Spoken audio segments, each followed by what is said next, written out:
guys. Sorry. Oh my gosh. I'm waiting for melatonin to kick in so I can go to sleep because it's still light out. It's only like 8 o'clock and it's too early to actually fall asleep even though I'm exhausted.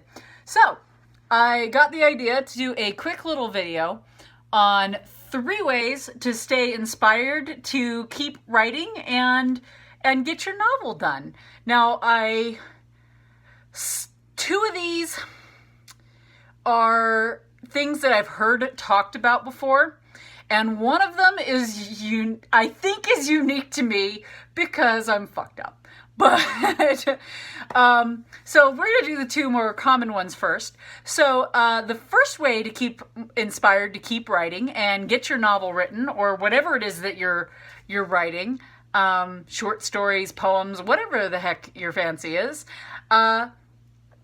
pick something that you're interested in, whether it be a location, a subject, a particular theme. Hell, I mean, it could be a color. I'm sure anybody who's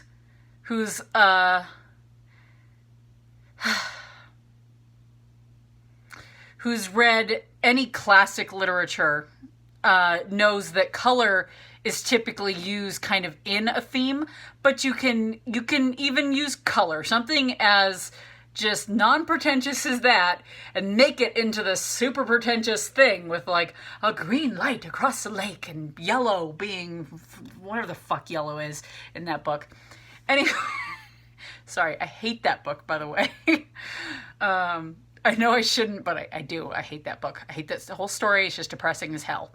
But I'm being so inspirational right now about my my ways of staying inspired. Anyway, point is, pick something you're interested in. It can be really anything, and you can sprout a story from it. For example, I'm interested in houseplants. You could totally come up with a story where you just kind of build off of somebody who enjoys houseplants. That may or may not be my theory as to how Lemony Snicket came up with the reptile room. They just changed it into reptiles instead of plants. But I'm being just... maybe that melatonin's already kicking in. I'm being super crazy. But anyway, that's subject number 1. Other people have covered it. You're welcome to look those up too if you want somebody who's a little bit more cogent than I am. Second thing that you can use to be inspired is... fuck, I forgot what it was. I told myself to write it on a Post-it, and I didn't friggin' write it on a Post-it. Oh, I remember what it was. Oh, gosh. I have no... my brain's not working. Okay.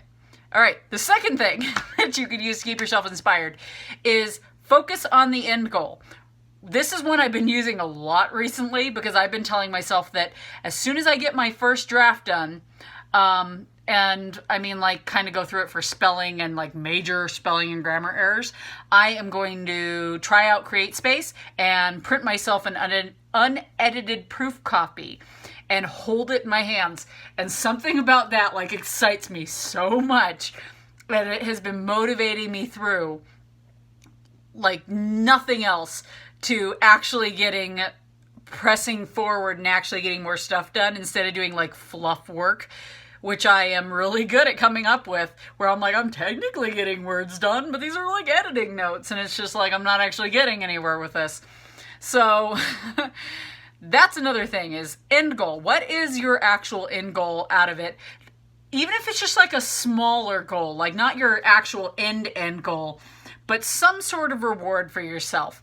That is a big thing that will help keep you going and help you through the fact that this is a long, drawn-out, tedious process. Now, the third thing that I came up with, and this might just be because I'm like crazy and like evil on the inside, but pick a subject. Instead of picking something you're interested in, pick something you hate, and include it. Because I will tell you, some of my most passionate writing, and best writing, by the way, is when I'm describing something that I hate.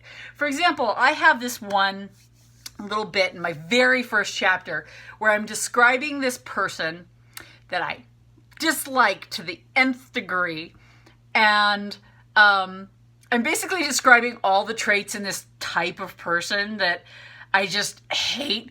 And it's something to the effect of like, his relentlessly heavy brow bone and stereotypical jock crew cut spoke to blah, blah, blah. And it talks about like, this is the type of person who managed to trudge his way through high school on looks and charisma, but was unpleasantly surprised when they got to college and found that that didn't carry them through. And I get so passionate when I'm writing about those kind of things. Or if I'm writing about something that's like upsetting, not upsetting as in like makes me cry, although I will say I've noticed that if I'm bawling while I'm writing, I am writing very fast.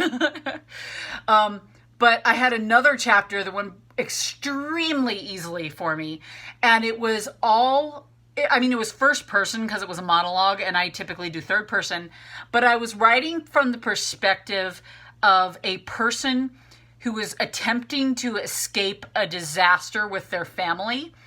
And there were people attacking them, and I'm like, I hate these people. Like, they're so evil. Why would they do this? And I'm just like, and I describe at one point where he's like, because he's like a healer, he's like a medicine man type person. I described it in his mind, he's explaining to somebody else. Now, I've never lashed out at somebody in violence before, but when this man grabbed my wife and hurt my child, that's when I did this thing that was violent, and this is the first violent thing I've ever done because I'm not that way type thing. And I just loved it. That whole chapter went so easy. Like, I got like 2,500 words in that chapter easily within a day, and usually I struggle to hit my 1,200 word goal. So that's another thing that might help you get words on the page, or to help you be inspired if you're sick and twisted like me. You might enjoy talking about things that piss you off so that you can kind of fantasize as to how you would punish those awful people or awful conditions. Yeah, that sounds like I'm like setting myself up to be a serial killer or something. Anyway, okay, that's it. I'm rambling. I'm taking forever. I'm going to let you guys go. You have a fantastic night. I hope some of those help you out. I'll be a little bit disturbed if that last one helps you out, but that's okay. Go on with your bad self. Anyway, you guys have a fantastic night. Alrighty, bye-bye.